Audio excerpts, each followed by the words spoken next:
Hello everyone! To this video, gagawa tayo ng oatmeal na nasa bottle siya, ganito, jar. And then, ito 24 hours natin siya. Pero yung mga simpleng ingredients lang ang gagamitin natin mga mansanas, at saka orange. Itatry natin ng orange at saka saging, mga mani, di ba? Magano-ano tayo. So, yan. So, nagbabalat na ako ng saging, i-slice lang natin siya ng bonggang-bonga. Siguro dadamihan na lang natin ng saging kasi yun ang mura. Diba? Para naman tayo, may imi-imi tayo. And then, ang gagamitin kong milk ay low-fat milk para lang tayo, hindi tayo masyadong So, i-slice natin siya ng slicein natin siya ng yung lang, simpleng slice lang. Pero ito napanood ko ang daming ingredients, may mga ini-ini, may yung mga pangmalakasan talaga na blueberry, blueberry at saka yung parang strawberry, gano'n, pwede yun. Pero tayong simpleng lang, ambisyosa, so saging, orange, at saka banana, di ba? Dadamihan natin ang banana, pero baka ma-over naman ang banana. Tsaka orange. Ano kayang lasa nito no? Orange at tsaka Pero yung berry naman maasim eh. So, itry natin to. Lagyan natin ng orange.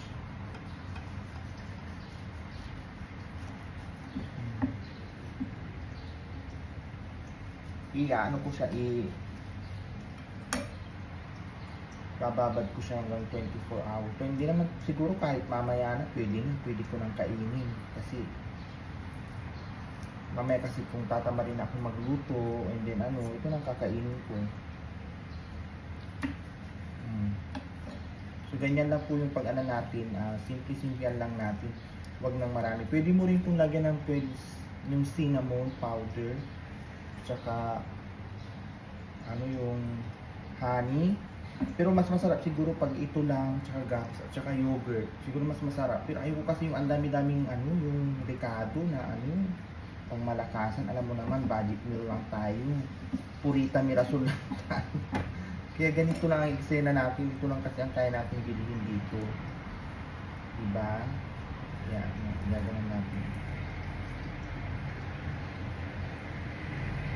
Yan, natin bukas ng umaga ko ito kakainin. Diba? Pero yung iba siguro mamaya na pag hindi na siyempre titikman na kaagad. Siguro masarap yung yogurt, no?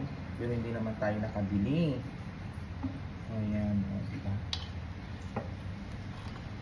So ilalagay na natin dito sa sa jar na binili ko.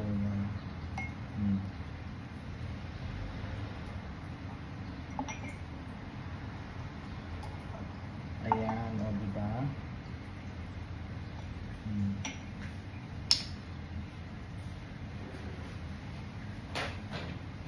Yan, habang ilalagay natin, nag-slice na rin ako ng ng mansanas kanina, mga mani. Tunasan muna natin ito sandali. Dito natin ilalagay para makikita nyo siya. Yan. And then lalagay natin ng mansanas. Yan, bilang na bilang ang mansanas. Pero magtitira tayo mamaya ng konti para naman pang ibabaw, di ba? Maganda ang atake niya. Diba?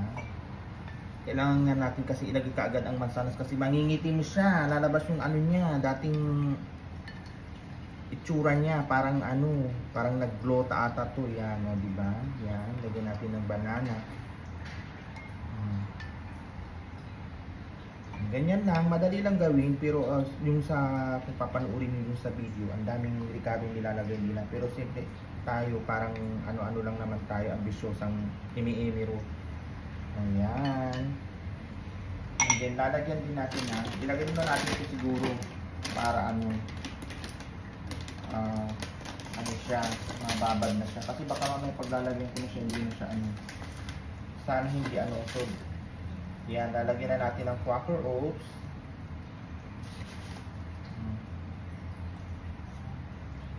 Damihan na lang natin.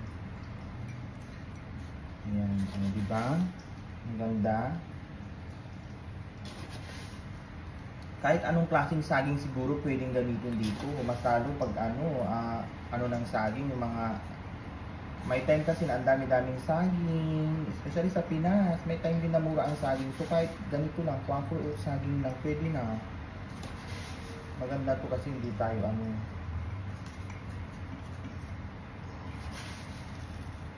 ayan, di ba? Parang hindi naman ito ata quaker oats yung nabili ko. Di ba ito?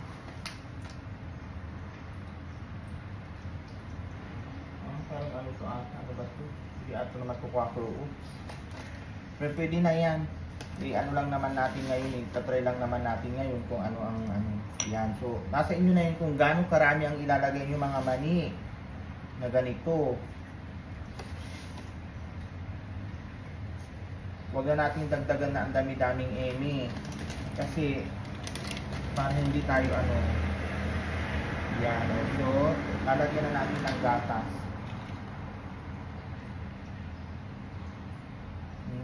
Okay.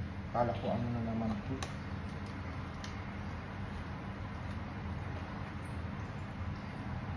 So, i-check natin yung expiration muna. Baka mamaya alam nyo na. Kailangan minsan i-check natin ang mga So, lalagyan natin siya ng gatas.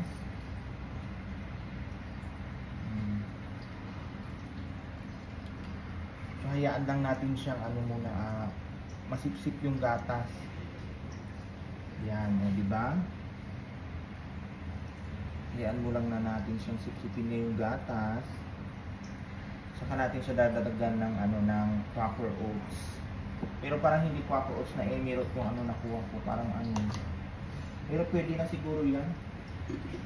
So, dagdagan natin kasi parang hindi siya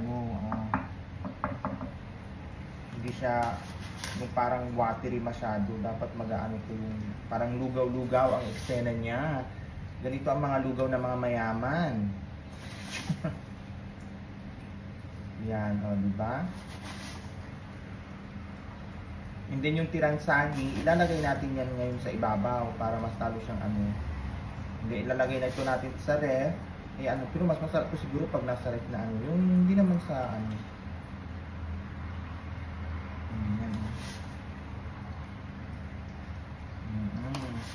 Maganda siguro sana kung may timbangan tayo, no? And then, natin. Ayan siya, di ba? Ayan. Di ba bumaba na yung niya, yung gatas niya. Yan, bumaba na. So, ito, hintayin natin yung bumaba. Sandali. And then, lalagyan din ulit natin ng saging sa ibabaw. Yan. Saka isang mansanas. Para maganda ang atake niya, mga mani. Para pagbukas mamaya, maganda ang presentasyon, di ba? Kahit ikaw lang kakain. Char. Ganyan. Di ba? And then, yung isa din. Pero, hintayin lang natin siyang bumaba yung Pero maganda rin to kasi walang cholesterol, walang mantika at saka prutas, napaka-healthy. Pwede din to sa mga bata, mga mani. Kaya kung mag-feeling bata tayo para kumain tayong mga gurang na ganito. Yan, di ba? Ayan na siya. And then ito na yung takip niya, di ba? Ang cute ng takip, di ba? Yan. And then ko siya. Ilalagay ko sa ref. And then mamaya pagdating ko, ito na lang kakainin ko. Di ba ang cute siya doon? Di ba? Ayan, dapat tatlo. Ayan. Di ba bumaba na yung niya, yung yung gatas niya. Dapat lang ginamit ko na. Pero nasa inyo na yun kung anong gusto nyong gatas. May full cream kasi. Ito ang pinili ko ng low fat na milk.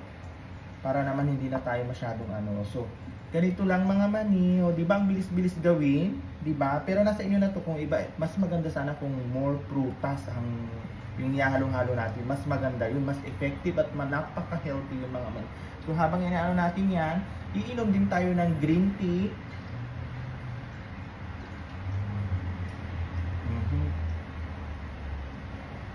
Yan, di ba? Ang sarap-sarap. So hanggang dito na lamang mga mani, and then bukas ng umaga, natin to ano bang tawag doon, yung titingnan na paano pa yung ang tawag nun, yung kikilatisin natin kung masarap ang gawa ni Mani, o di ba? O di ba? Yan o.